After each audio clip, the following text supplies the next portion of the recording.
Bismillahirrahmanirrahim. Assalamualaikum warahmatullahi wabarakatuh. Innal hamdalillah nahmaduhu wa nasta'inuhu wa nastaghfiruh wa na'udzu billahi min shururi anfusina wa min sayyiati a'malina. May yahdihillahu fala mudilla lahu wa may yudlil fala hadiya lahu. Asyhadu an la ilaha illallah wahdahu la syarika lahu wa asyhadu anna Muhammadan abduhu wa rasuluh sallallahu alaihi wa ala alihi wa man sara ala nahji wa tamassaka bi sunnatihi ila yaumiddin wa salaman tasliman katsira. Ya ayyuhalladzina amanu taqullaha haqqa tuqatih wa la tamutunna illa wa antum muslimun.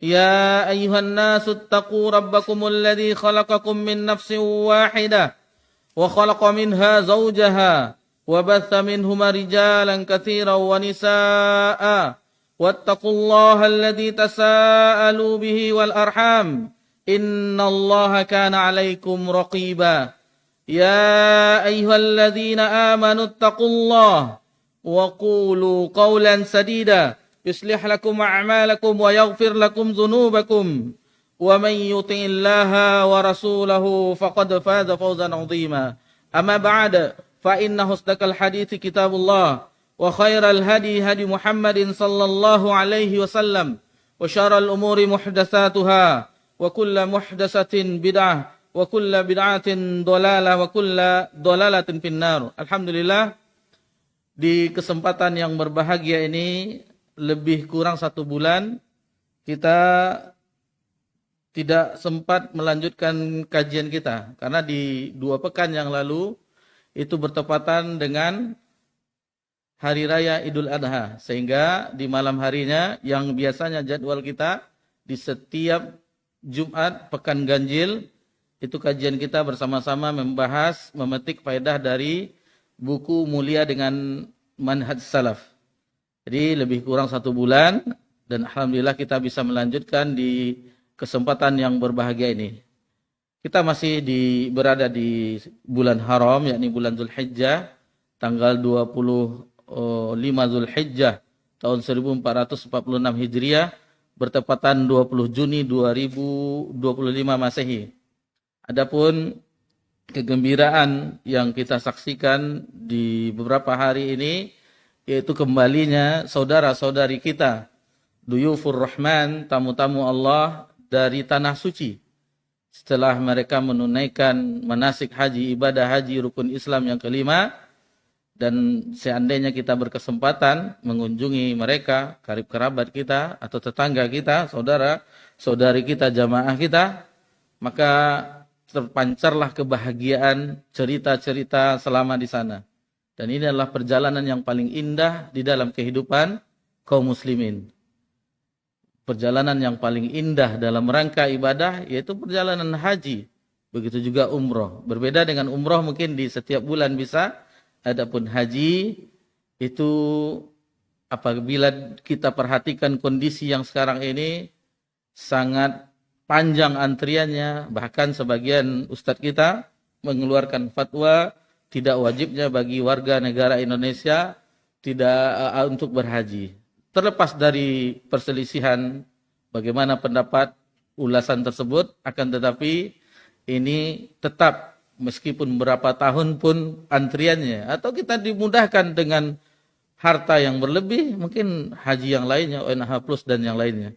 Bahkan di tahun ini, sama kita ketahui, visa yang mahal, furoda, itu tidak berangkat di tahun ini.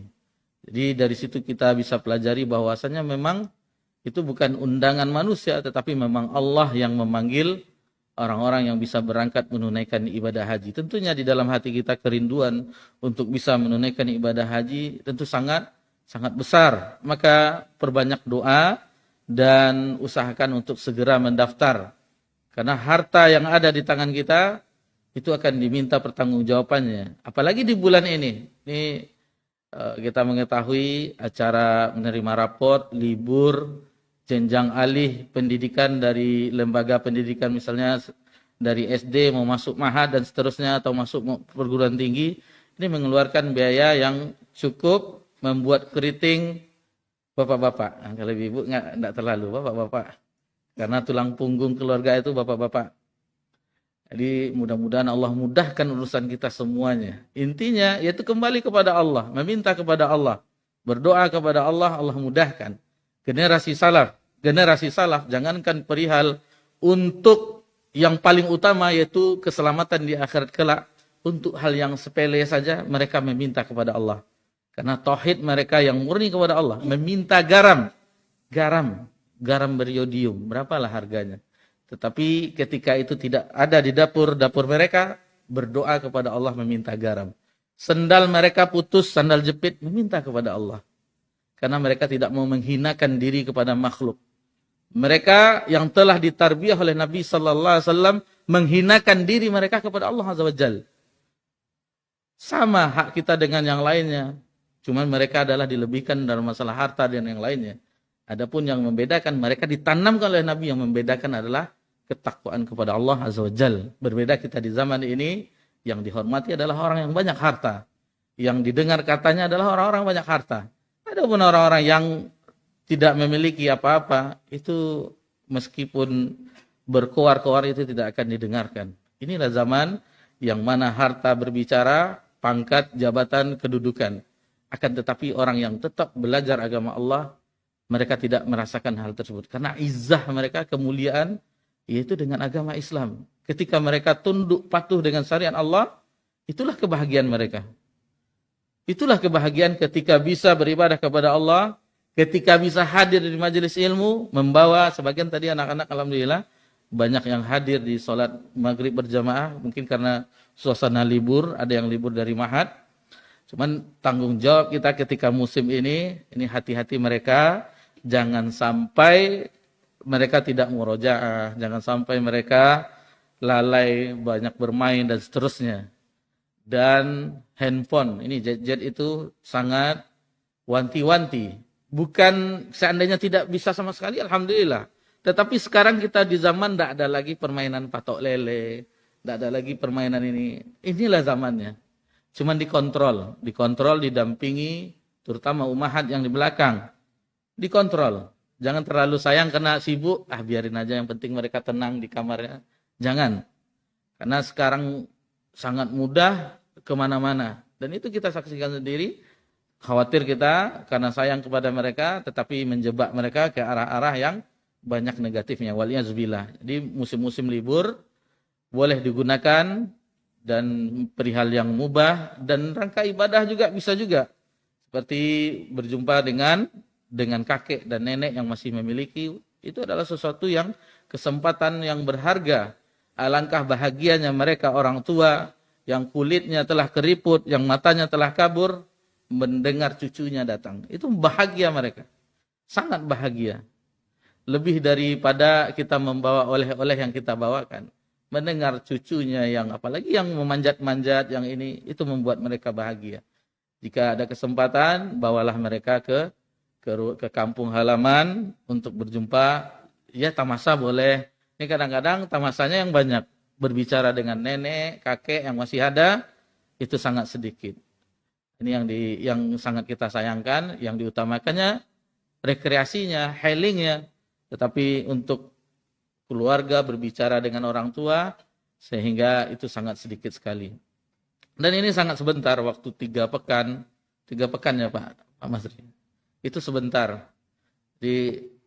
Apalagi yang di pondok, apalagi yang pondoknya di Jawa, itu satu kali semester baru bisa berjumpa. Jadi kesempatan bersama mereka, mendampingi mereka, mendengar apa yang mereka alami selama di Mahat. Insya Allah kita akan melanjutkan pelajaran kita, dan ini adalah pembahasan yang ke-14. Jadi di pekan yang lalu itu sebenarnya yang pertemuan sebelumnya pembahasan 13. Itu salah. Karena kita dalam membahas ini yang pertemuan kita yang ke-14. Dan alhamdulillah kita telah memasuki bab yang ke-8. Bagi yang membawa buku, itu di halaman 277.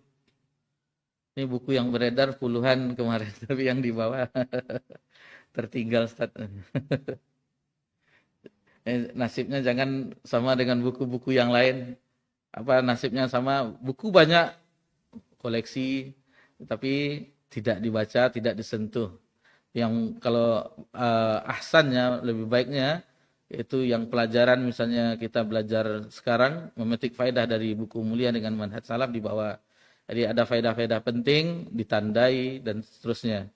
Atau kajian-kajian ustadz yang lain, misalnya Riyadhus Shalihin, itu sangat penting juga karena kitab Riyadhus Shalihin itu alhamdulillah Imam An-Nawawi dengan keberkahan yang Allah berikan itu membuat bab-bab dan bagaimana metode beliau, alhamdulillah sangat bermanfaat sekali. Riyad, Raudhah, taman-taman sholihin, orang-orang soleh. Jadi taman-taman orang soleh, ingin mengetahui orang-orang soleh, ini dia, pelajari bab-babnya. Dan seterusnya kitab-kitab ulama yang lainnya. Dan kita memilih kitab ini karena bahasanya yang sangat ringkas, karena kita menyadari di antara kita masih banyak yang lemah dalam bahasa Arab. Jadi ini kita mengambil faedah, dan ini beliau penulis rahimahullah ta'ala, Ustaz Yazid bin Abdul Qadir Jawas rahimahullah ta'ala, itu menukilkan dari kitab-kitab para ulama, sebagaimana kita telah sebutkan di awal pertemuan, di footnote-nya, di daftar pustakanya, itu beliau cantumkan referensi buku-buku, kitab-kitab yang beliau ambil, lalu beliau susun di dalam tulisan beliau. Dan mudah-mudahan dengan ini mengalir juga pahala bagi beliau, yang Allah terima amal-amal soleh beliau, dan Allah lapangkan kubur beliau. Taib. Di bab yang ke-8, prinsip-prinsip dakwah salafiyah. Kita di bab yang ke-8 pembahasannya prinsip-prinsip dakwah salafiyah. Dan alhamdulillah kita menisbahkan diri ke manhaj salaf. Apa saja? Yang pertama di pekan yang lalu yaitu kembali kepada Al-Quran dan As-Sunnah. Kembali kepada Al-Quran dan As-Sunnah menurut pemahaman salafus saleh. Itu yang membedakan kita dengan saudara-saudari kita yang tidak menisbahkan diri dengan manhaj salaf. Mungkin mereka Al-Quran dan hadis menurut hawa nafsu dari pendiri kelompoknya. Al-Quran dan hadis menurut pemikiran dai mereka. Akan tetapi kita manhaj salaf yaitu Al-Quran dan As-Sunnah menurut pemahaman salafus saleh, generasi awal dari umat ini, terutama para sahabat yang langsung dibina, dididik oleh Nabi sallallahu alaihi wasallam. Alhamdulillah itu telah kita pelajari di pertemuan yang terakhir. Adapun yang kedua di antara prinsip dakwah salafiyah, yaitu yang kedua berdakwah kepada tauhid.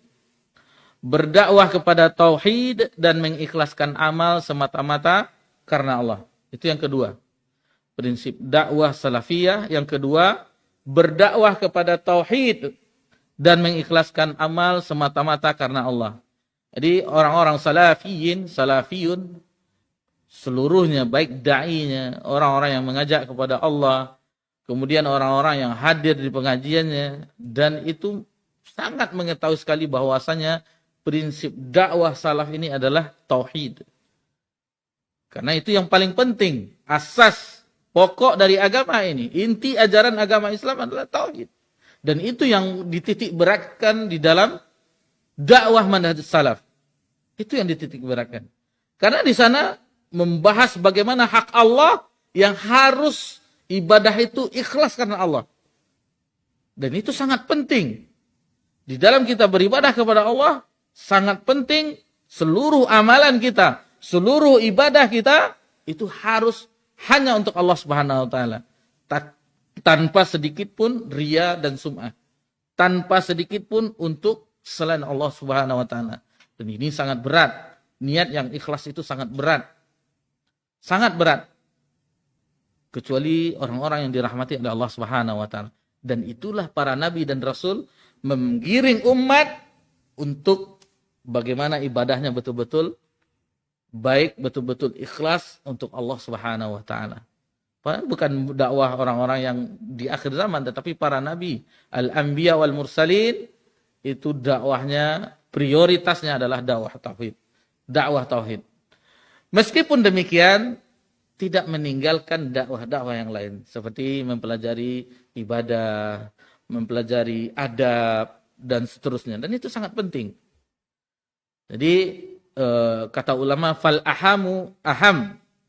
Dari yang paling penting, kemudian yang penting yang lainnya. Karena seluruh Islam ini, syariat ini, dari sisi Rabbul Alamin, seluruhnya adalah yang harus kita pelajari semampu kita. Terutama yang fardu ain. Salat berkaitan dengan salat, berwuduknya.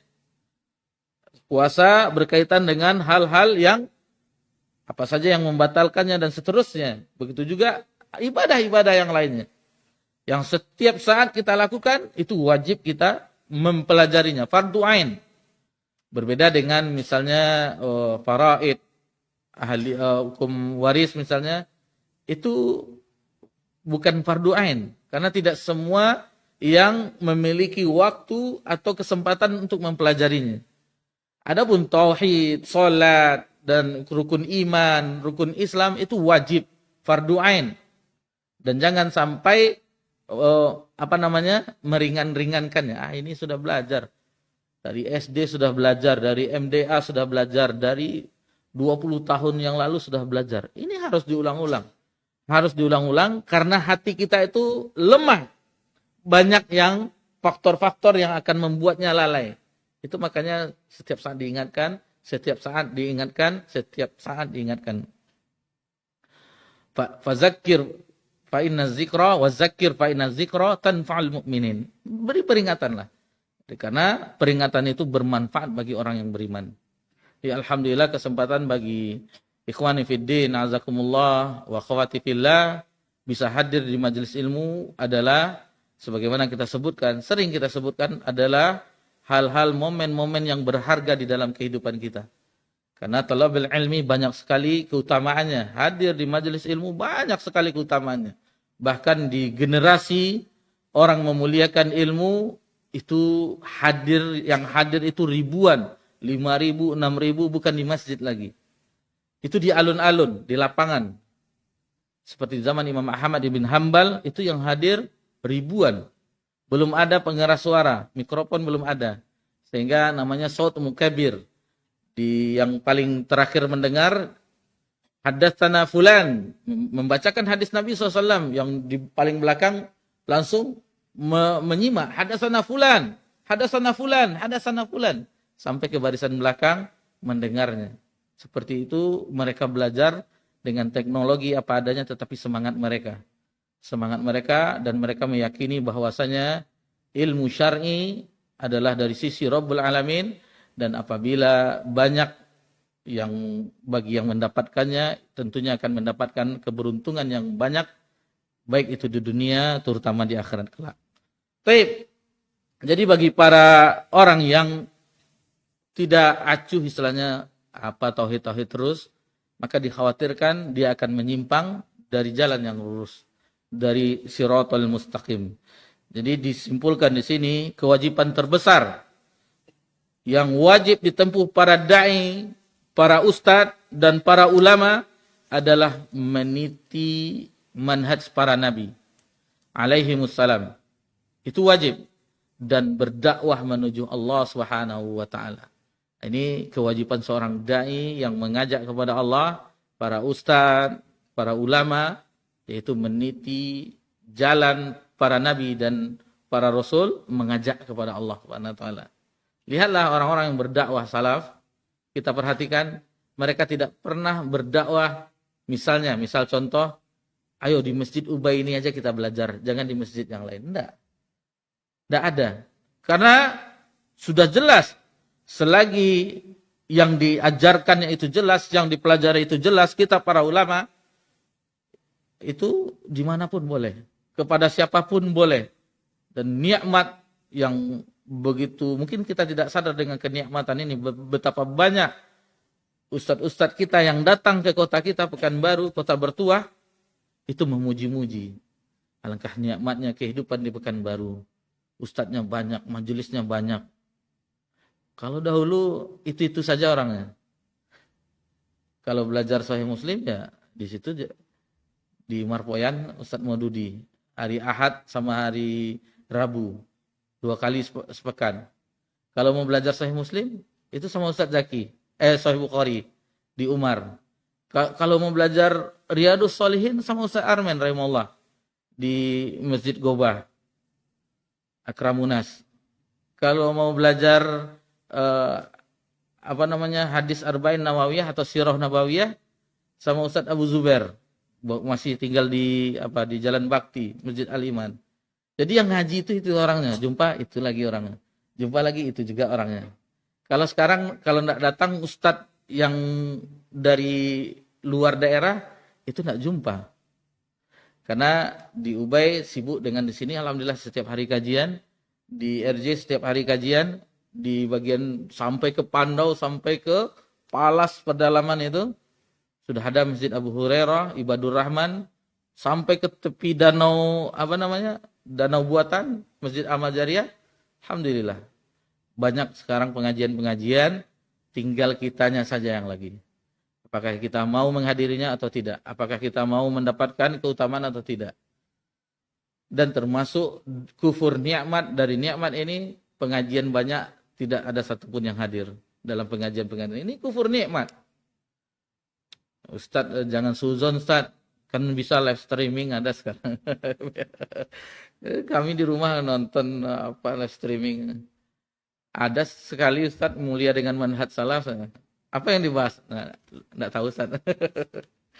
Nah, jadi beginilah. Dan memang kalau seandainya kita mengetahui keutamaannya, alangkah rindunya kita hadir di majelis. Utamanya sangat banyak sekali dan tentunya tidak kita sebutkan di kesempatan ini. Kita lanjut.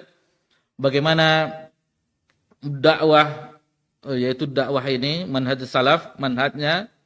Karena yang pertama alasannya, manhaj dakwah para nabi alaihissalam adalah jalan yang paling lurus. Itu harus kita yakini. Yang ditetapkan oleh Allah kepada seluruh nabi, dari yang pertama sampai yang terakhir.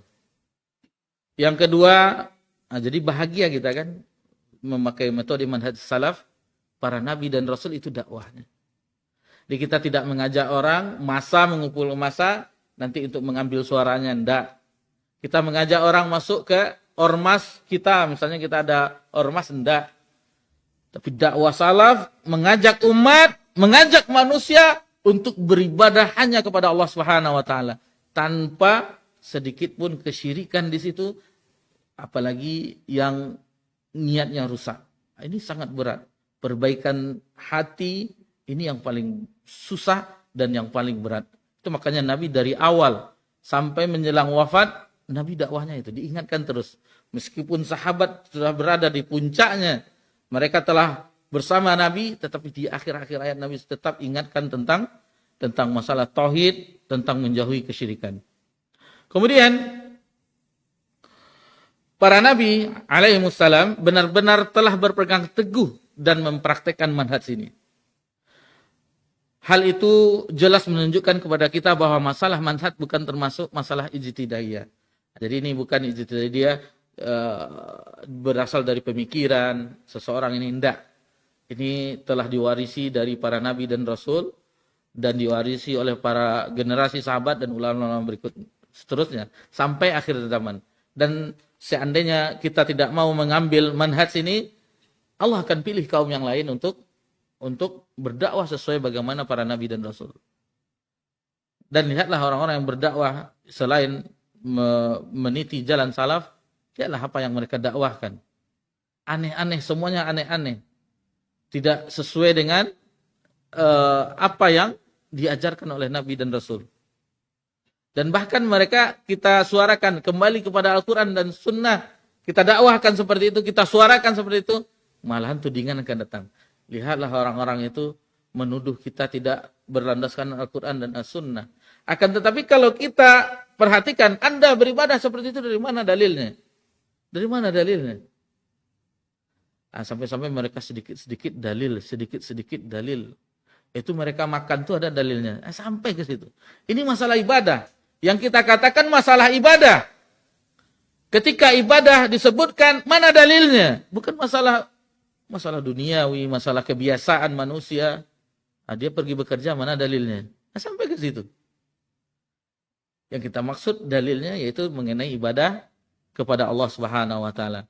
Lalu yang ketiga, Allah telah mewajibkan kepada Rasulnya yang mulia untuk meneladani dan menempuh manhaj para nabi. Dan kita wajib mengikuti beliau sallallahu alaihi wasallam.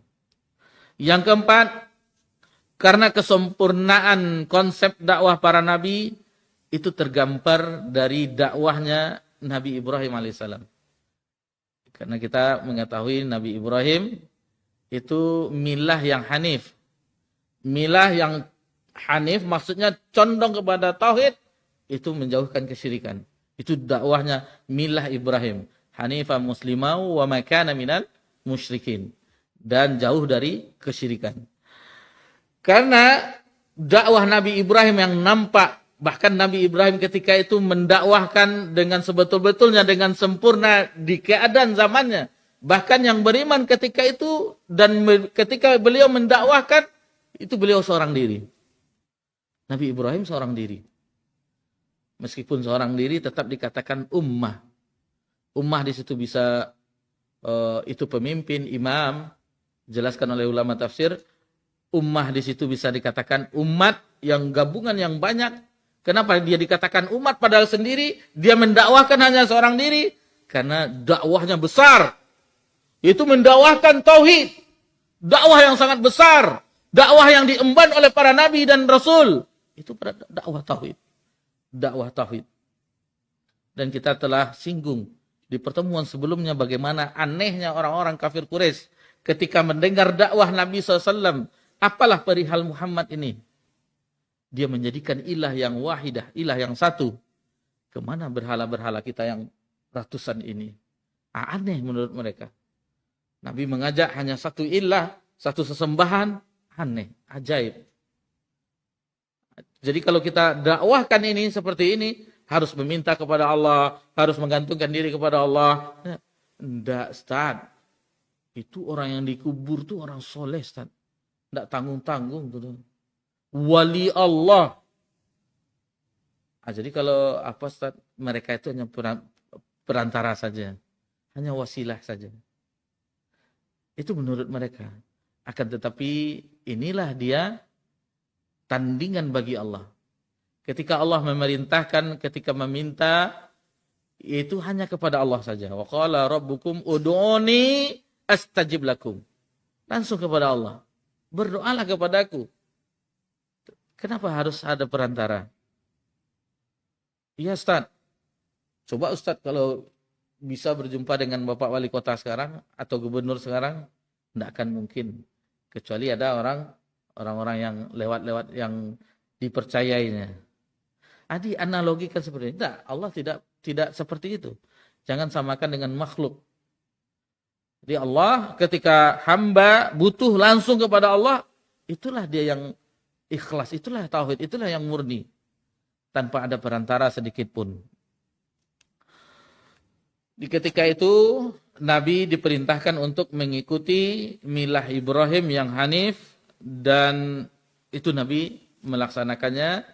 Dan bahkan Nabi ketika tadi karena hari Jumat memperbanyak salawat kepada Nabi mengajarkan salawat Ibrahimiyah, keberkahan Allahumma salli ala Muhammad wa ala ali Muhammad kama shallaita ala Ibrahim wa ala Ibrahim.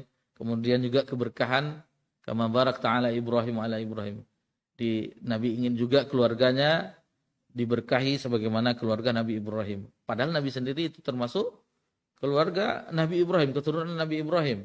Karena Nabi Ibrahim, kalau abal basar, bapaknya para seluruh manusia, itu Nabi Adam.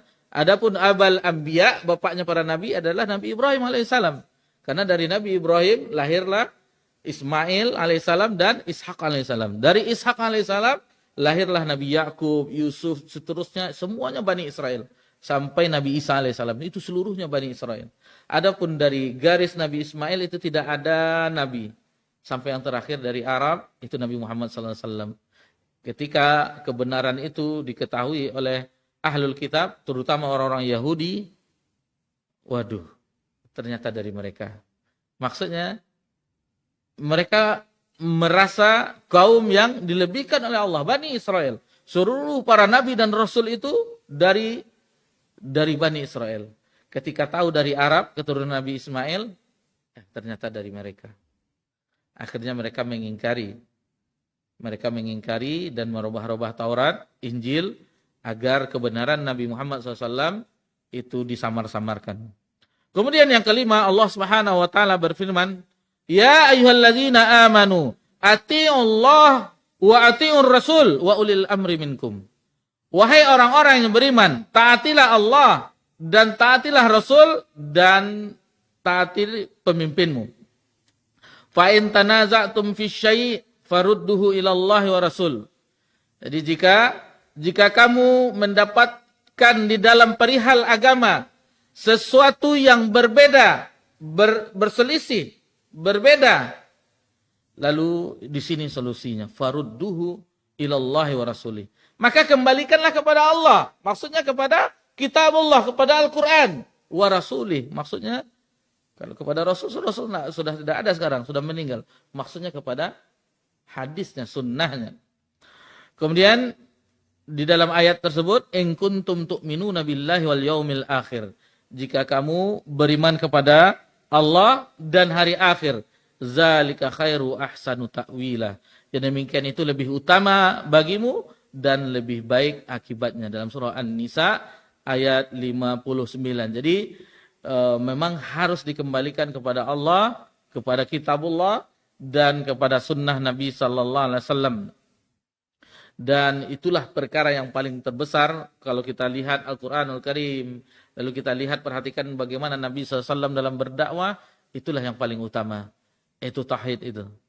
Itu maka kita harus apabila ingin mengikuti bagaimana Nabi SAW, harus kembali ke pokok asal tadi, perkara yang sangat besar tadi, dan memerangi kesyirikan. Lalu yang keenam, Allah telah menciptakan alam ini. Seluruhnya Allah yang menciptakan.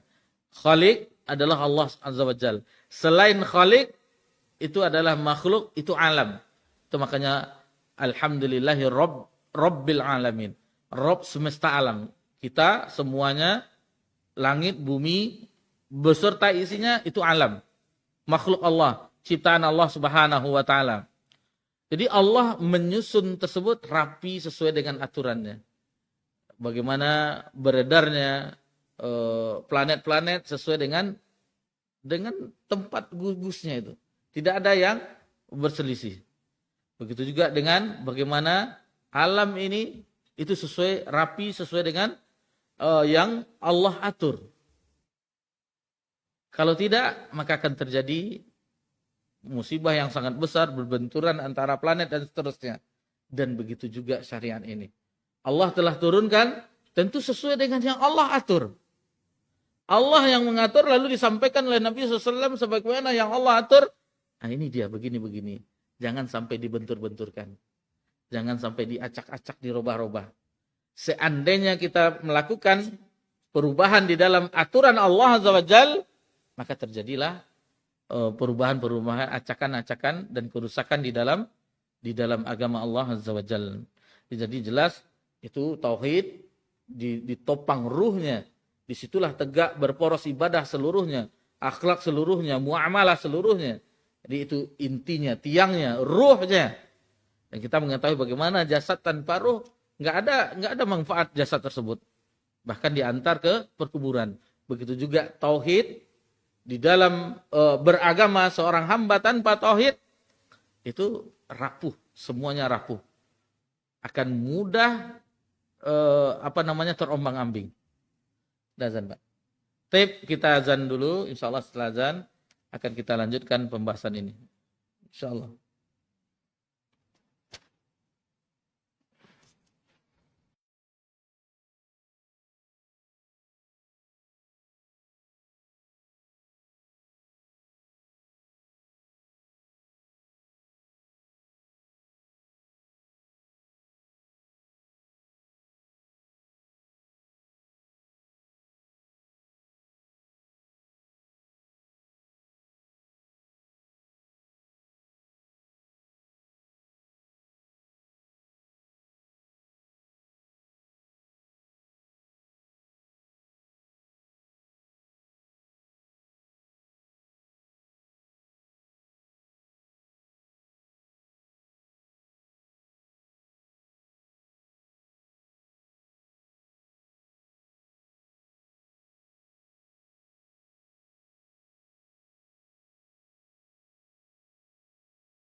kita tentunya kita tadi membahas bahwasanya dakwah salafiyah prinsipnya adalah prioritasnya dakwah tauhid.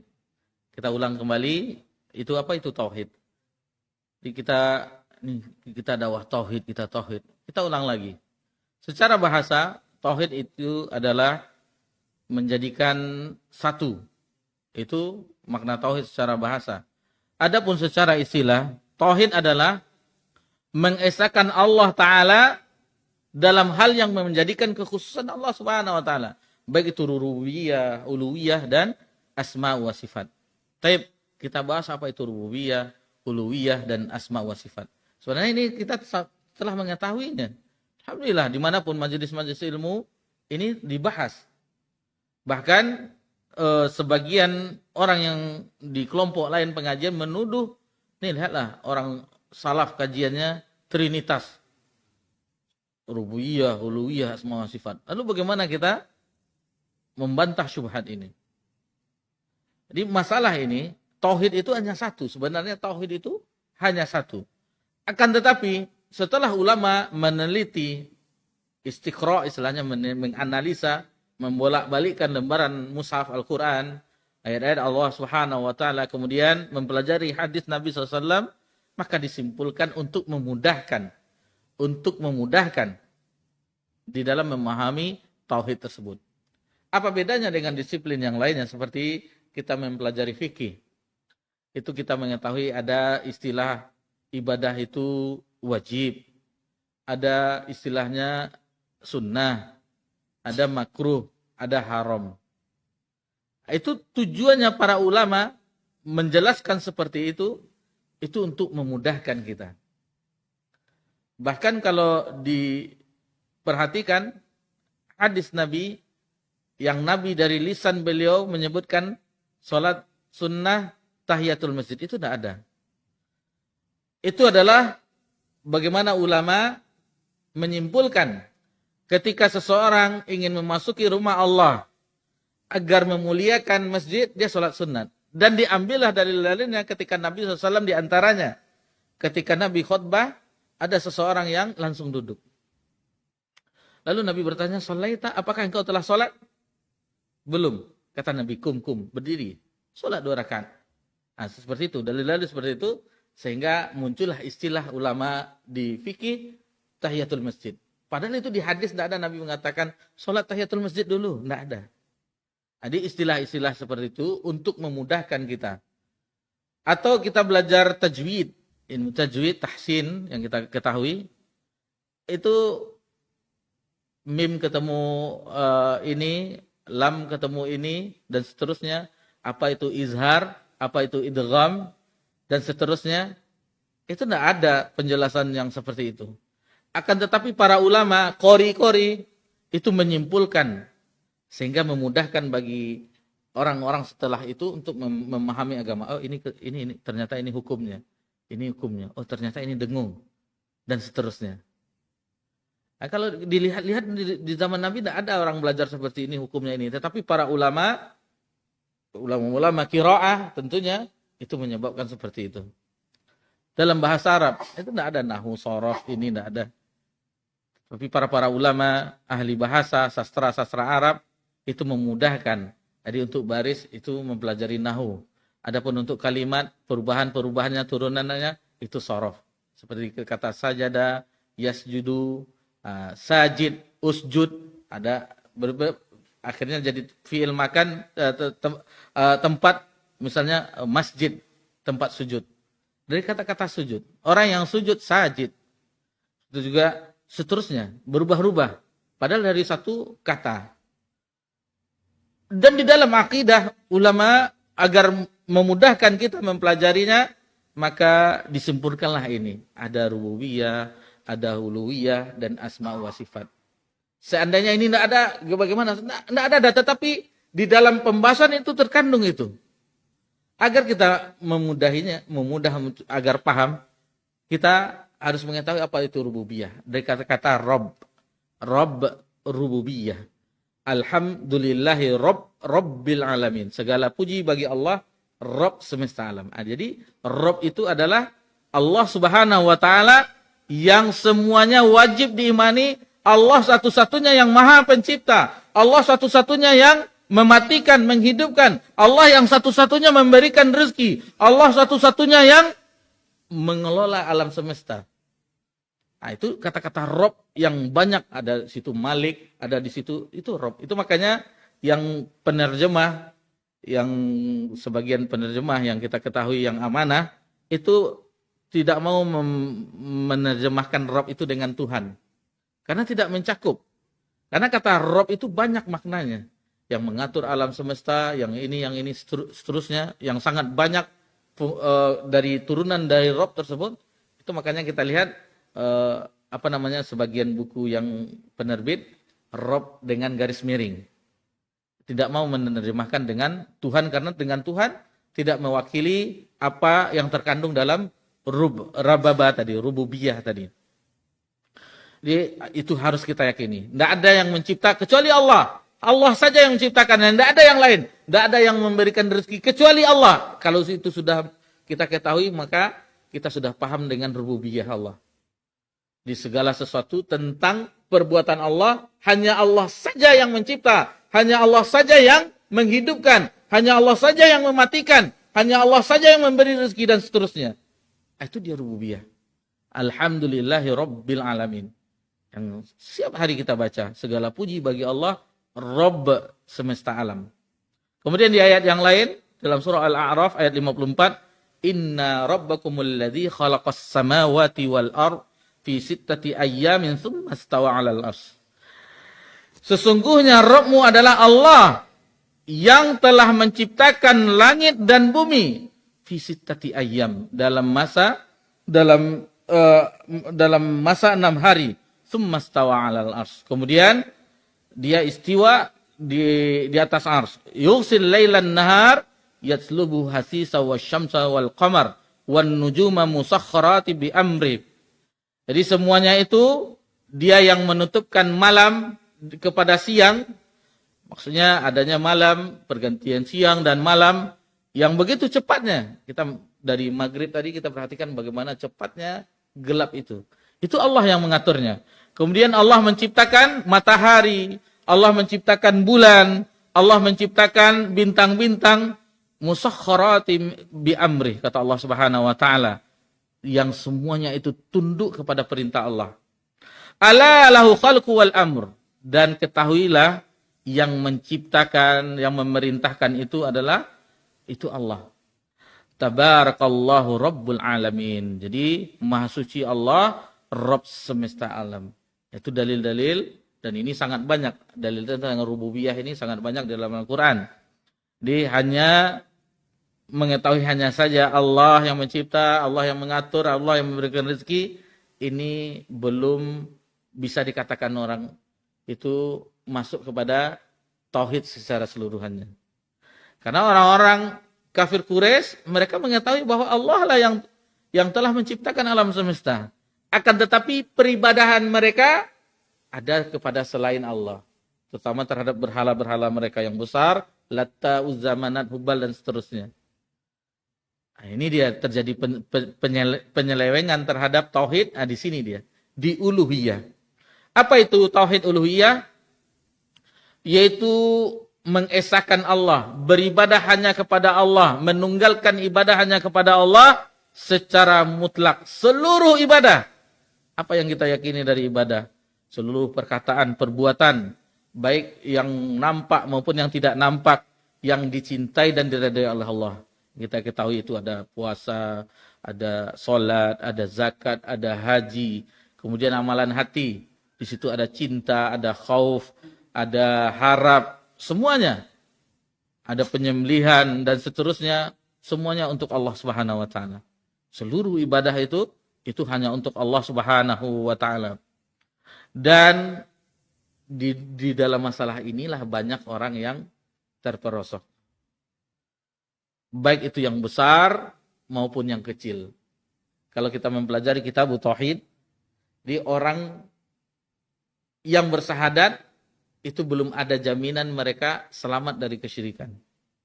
Karena syirik itu beribadah ghairullah kepada selain Allah, kemudian beribadah kepada Allah ma'a Allah. Ada orang selain Allah itu ada yang diibadahi. Ada perserikatan, ada sekutu maksudnya. Contoh dari kalau yang besar itu sudah sejelas itu.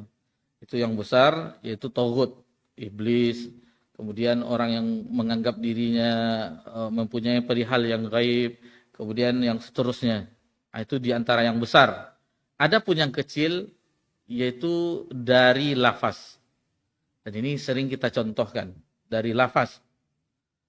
Contoh, ada seseorang yang dibantu oleh orang yang dermawan. Lalu setelah berlalunya hari, tahun, akhirnya yang dibantu ini sukses dalam usahanya, bisnisnya. Hutang setelah lunas, sudah dikembalikan pinjaman kepada orang yang dermawan tadi, ke bapak fulan ini, lalu bisnisnya semakin berkembang. Ditanyakannya, ya akhi, alhamdulillah, antum sekarang Masya Allah ya. Ingat dulu antum masih lontang-lantang ini aja, sekarang Masya Allah. Mobilnya sudah baru ini, dulu pakai sepeda motor butut, asapnya ngepul lagi. Sering ngutang sana, ngutang sini. Sekarang udah Masya Allah. Meskipun dia dah ngaji, ini sering. Ambolah ditolongnya dia Bapak Fulan. Kalau nak ditolong Pak Fulan itu dah tambah lagi dia ambo. Ini dia. Ini dia. Ini syirik lafaz. Walaupun syirik kecil, tetapi meniadakan Allah Subhanahu wa taala. Bapak Fulan yang menolongnya, bukan Allah Azza wa Jalla yang menolongnya. Dan di kitab Tauhid itu 67 bab, muallif Syekh Muhammad bin Abdul Wahhab itu mengatakan ini termasuk syirik, ini termasuk syirik, ini termasuk syirik. Itu dijelaskan. Karena syirik itu dijelaskan oleh para ulama, itu ibarat semut hitam di malam gelap yang hitam, di atas batu hitam yang sangat gelap. Tidak tahu orang. Kalau kita mati lampu ini, mana apa-apa dia. Tidak nampak lagi. Begitulah kesyirikan itu. Kecuali orang yang betul-betul mempelajari, oh ini syirik rupanya. Apalagi mencela masa. Mencela masa, seseorang yang ingin keluar rumah, tahu-taunya hujan. Ya, hari Senin yang lalu banyak kajian yang libur. Senin yang terutama di Jalan Subrantas. Orang Ali bin Abi Thalib ya, tidak jadi kajian waktu itu di Kuala. Jadi apabila keluar dari lisan kita semacam tidak setuju dengan hal-hal yang terjadi ketika itu, berarti kita tidak setuju dengan apa yang diperbuat oleh Allah. Lah hujan loh daripada lo ke ngaji. Ini tidak boleh. Orang-orang belajar tauhid tidak ada. Malah orang yang belajar tauhid seharusnya berdoa, Allahumma shayyiban nafi'ah. Itu yang membedakannya sedikit. Apalagi contohnya, nih berobat misalnya, berobat, nih sering sakit kepala, pergi ke apotek, rumah obat, kita sebut saja mereknya A. Dia biasa konsumsi obat sakit kepala A. Tahu-taunya kosong stok, malas mencari di tempat yang lain, apa yang ada? Yang B yang ada. Biasanya habis konsumsi minum obat, pagi hari di subuh atau sebelum subuh di sholat malam, itu sudah hilang biasanya, sudah ringan. Tahu-taunya karena tidak mengkonsumsi obat A, karena mengkonsumsi obat B, akan nak mantap. Ini seolah-olah yang memberikan kesembuhan adalah obat. Sebenarnya yang memberikan kesembuhan adalah Allah Azza wa Jalla. Wa idza maridtu fahuwa yashfin. Jika aku sakit, maka Allah lah yang menyembuhkan. Itu adalah ikhtiar kita di dalam penyembuhan. Taib. Ini masih banyak lagi, belum yang syirkun, itu syirkun asghar. Riya, syirkun asghar. Sum'ah, syirkun asghar. Adapun syirkun akbar, itu akan membatalkan la ilaha illallah. La ilaha illallah akan batal. Tidak ada manfaatnya. Lain asyrakta la yahbatanna amaluk. Jika engkau berbuat syirik, maka batallah seluruh amalan. Ini bahayanya seseorang yang terperosok ke dalam syirkun akbar. Dan kewajiban bagi orang yang di dalam dakwah ini yaitu mencintai ahlu tauhid, menolong mereka dengan jiwa, harta, dan membenci musuh mereka. Ada 3 perkara kata Nabi SAW, salah satu man kunna fihi wajada bihinna halawatul iman. Ada 3 perkara yang apabila ada pada diri seseorang, dia akan merasakan manisnya keimanan. Ini dia. Man kana Allah rasuluhu ahabba ilaihi mimma siwahuma. Apabila Allah dan Rasul lebih dicintainya daripada keduanya, itu dia telah merasakan kenikmatan iman. Kemudian wa yuhibbal mar'a la yuhibbuhu illa lillah. Seseorang yang mencintai seseorang yang lainnya, saudaranya, itu karena Allah. Kalau kita mencintai karena Allah, bukan karena hartanya, bukan karena kedudukannya, bukan karena pangkat dan jabatannya. Apabila kita mencintainya karena Allah, kita ingin mengajaknya agar dia taat kepada Allah, menyembah Allah. Apabila itu kita lakukan karena Allah, maka apapun yang terjadi kemudiannya kita tidak mengharapkan yang lainnya. Karena kita meyakini ketika bisa mengajak orang agar taat kepada Allah, agar beribadah kepada Allah, itu adalah sesuatu keutamaan yang sangat besar. Kata Nabi SAW kepada Ali bin Abi Thalib, itu khairum min humur na'am. Itu lebih baik daripada onta merah. Sementara onta merah di zaman Nabi adalah kendaraan yang sangat bergengsi ketika itu. Itu lebih baik daripada onta merah. Lebih baik daripada Ferrari. Lebih baik apalagi Rubicon zaman sekarang yang harganya MM-an. Kalau kita meyakini seperti itu, otomatis kita akan mengajak orang hanya beribadah kepada Allah sesuai dengan sunnah Nabi sallallahu alaihi wasallam. Karena umat Nabi SAW, kuntum khaira ummah ukhrijat linnas ta'muruna bil ma'ruf wa tanhauna 'anil munkar. Jadi itu khusus bagaimana umat Nabi Muhammad SAW itu adalah umat dakwah, mengajak kepada yang ma'ruf, melarang kepada kemungkaran, mengajak kepada tauhid, melarang kepada kesyirikan. Kita harus ada di jalan tersebut. Kemudian kata Nabi SAW, wa ayyakraha ayyauda fil kufri ba'da an anqadhahu Allah min kama yakrahu ayyuqdhafa finnar. Jadi seseorang tidak suka kembali kepada kekufuran, ke kebiasaan lamanya sebelum dia hijrah. Jadi sekarang kan orang yang sudah mengaji itu namanya sudah hijrah dia. Bagaimana dunia kelamnya dahulu, bagaimana lalainya dahulu, dan dia tidak ingin kembali dalam keadaan seperti itu lagi. Atau orang yang telah memeluk cahaya Islam, sebelumnya dia non-muslim, kafir, lalu dia syahadat, tidak ingin kembali ke keadaan semula. Dan dia takut sebagaimana tidak maunya dilemparkan ke dalam api. Taib. Yang ketiga, tauhid asma wa sifat. Tauhid asma wa sifat, bahwasanya kita harus meyakini Allah itu memiliki nama-nama yang indah, asmaul husna wa sifatul ulia, dan sifat-sifat yang maha tinggi sesuai dengan kebesaran dan keagungan Allah Subhanahu wa taala tanpa ditahrif. Jadi tanpa merubah maknanya, tanpa ditakyif, tanpa ditanyakan bagaimananya, kemudian tanpa takwil, tanpa diselewengkan maknanya, tanpa ditaktil, tanpa ditolak, kemudian tanpa ditaufid. Taufid itu taufid yaitu tidak mengetahui maknanya kita serahkan kepada Allah. Tidak. Akan tetapi semuanya ditetapkan sesuai dengan kebesaran dan keagungan Allah Subhanahu wa taala. Jadi Allah memiliki nama-nama yang maha indah dan sifat-sifatnya yang maha tinggi, itu wajib kita menerimanya. Jangan diselewengkan, jangan dirubah. Dan kita sering contohkan yaitu dengan istiwa, jangan ditambah, jangan dirubah. Istiwa dirubahnya, oh itu adalah istaula. Artinya yang berkuasa. Enggak, istiwa. Irtafa'a. Istilahnya di atas. Sesuai dengan makna, dan itu dipahami oleh generasi sahabat. Hanya generasi sudah adanya ahli kalam, orang-orang mutakallimin masuk ke dalam agama, maka itulah yang membuat goncangnya agama tersebut. Ini tidak sesuai dengan akal. Masa Allah seperti itu? Allah turun sepertiga langit dunia. Lalu kosong aras. Ini logika mereka. Jadi bukan Allah yang kita tanyakan perbuatannya, tetapi perbuatan kita yang akan ditanya oleh Allah Subhanahu wa taala. Apa yang Allah kabarkan tentang dirinya, baik itu dalam Al-Qur'an, apa yang disampaikan oleh Nabi SAW tentang Rabbuna Jalla wa Ala, wajib kita mengimaninya sesuai dengan kebesaran dan keagungan Allah Subhanahu wa taala. Sebagaimana tadi prinsip Ahlussunnah wal Jamaah, tanpa ditaktil, ditolak, tanpa ditakyif, tanpa ditahrif, tanpa ditamsil dan seterusnya. Ditetapkan sesuai dengan keagungan dan kebesaran Allah Subhanahu wa taala.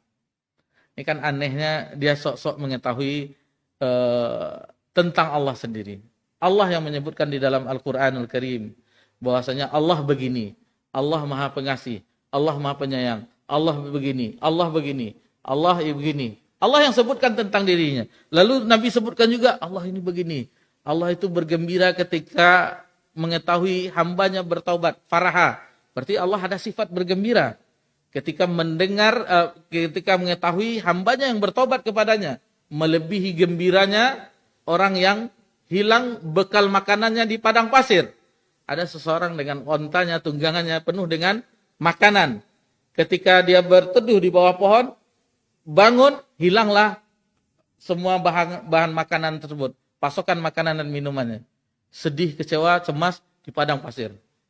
Lalu di kesempatan berikutnya, pas duduk, datang ontanya. Alangkah gembiranya dia. Gembiranya sampai-sampai dia salah berucap. Allahumma anta abdi wa anna rabbuk. Salah, saking bahagianya. Ya Allah, engkau adalah hambaku dan aku adalah Rabbmu. Dijelaskan oleh ulama bahwasanya orang yang terlalu bahagia seperti dalam keadaan itu tidak berdosa. Karena saking bahagia salah ucap. Seharusnya dia adalah hamba dan Allah adalah Rabbnya. Dan itu Allah lebih bergembira dari bergembiranya orang yang mendapatkan bahan makanan yang ada di tunggangan. Jadi bahasa-bahasa seperti itu harus kita terima. Dan kadang aneh, Allah yang mengatakan, lalu kita tolak. Contoh kita saja kan aneh. Coba kita kasih contoh.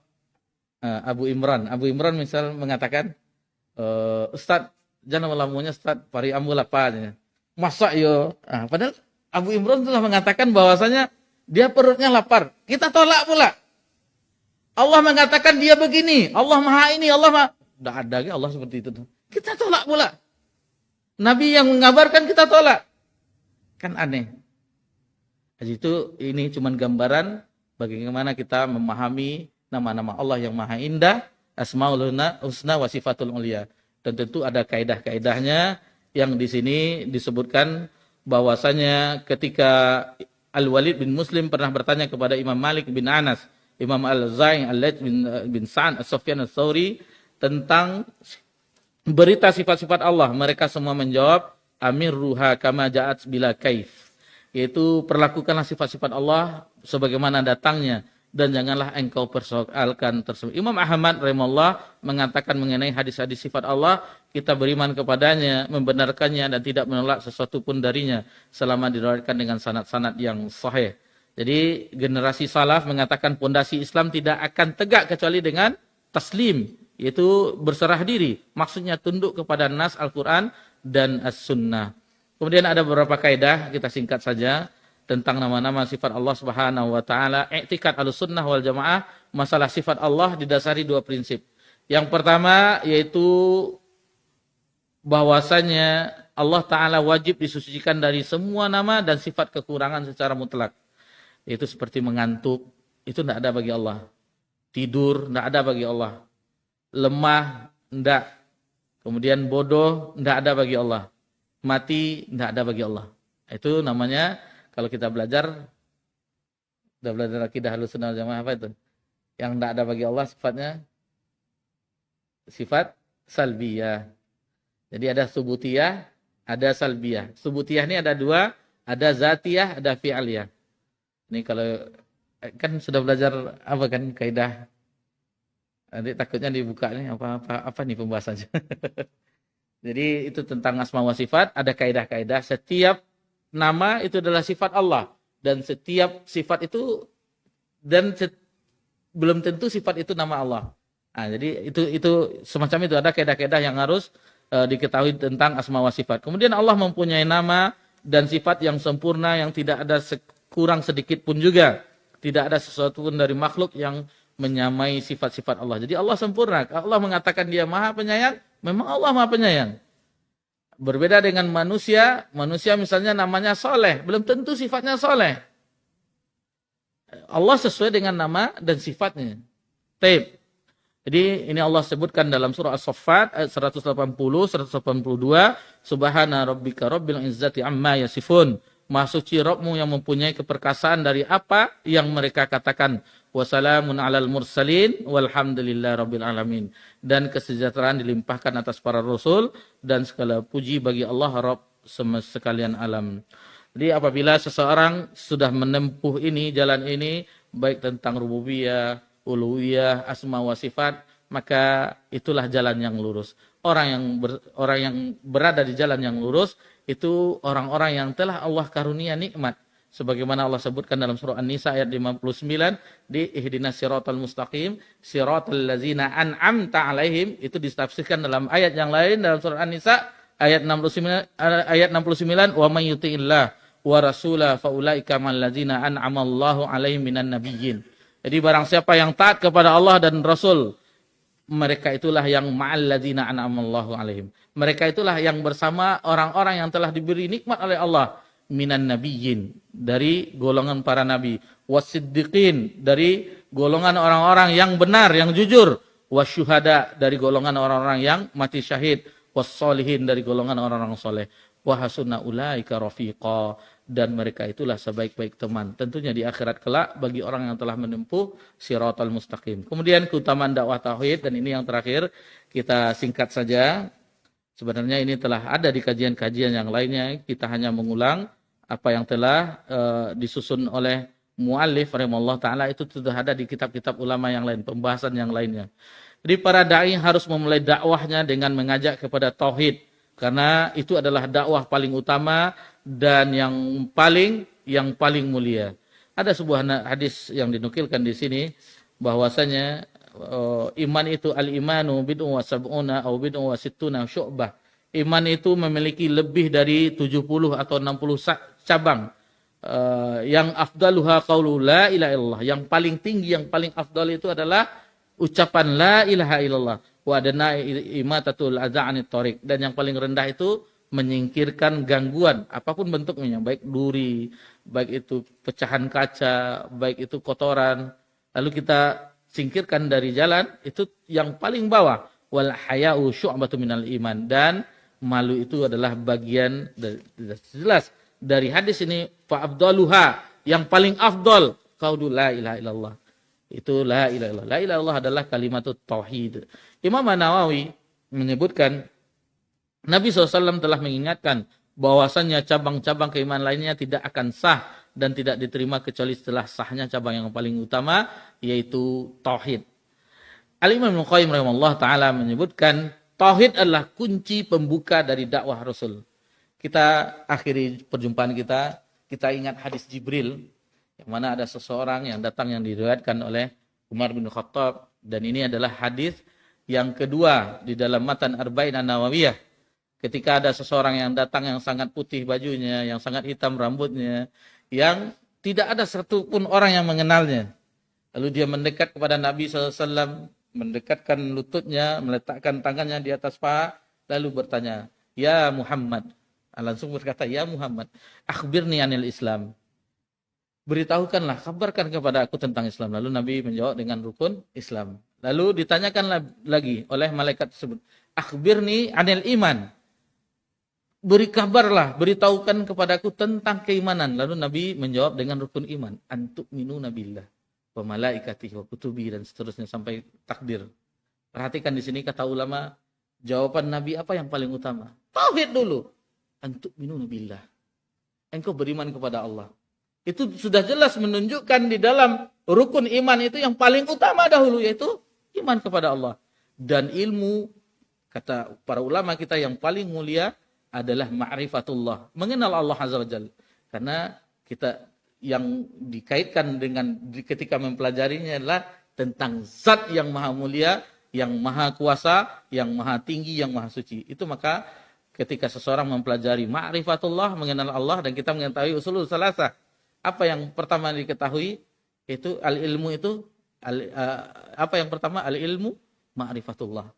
Yang pertama ma'rifatun nabi, mengenal Nabi, kemudian ma'rifatud dinil Islam bil adillah, mengenal Islam itu dengan dalil-dalilnya.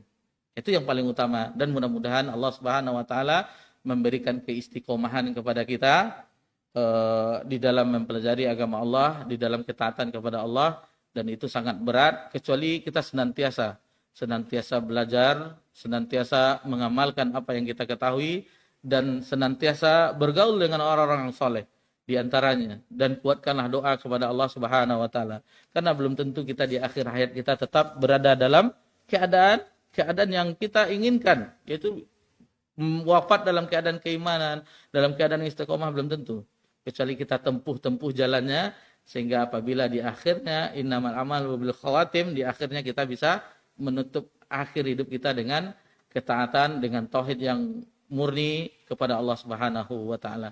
Demikian yang bisa kita pelajari prinsip dari dakwah salafiyah yang kedua. Adapun nanti insyaallah akan kita lanjutkan ke pembahasan berikutnya di pertemuan yang akan datang. Mohon maaf jika ada kesalahan dalam penyampaian, maka kita akhiri dengan subhanakallahumma wa bihamdika, asyhadu an la ilaha illa anta, astaghfiruka wa atubu ilaik. Wassalamu ala nabi Muhammad sallallahu alaihi wasallam wa ala alihi washabbihi ajmain. Walhamdulillahirabbil alamin. Wassalamualaikum warahmatullahi wabarakatuh.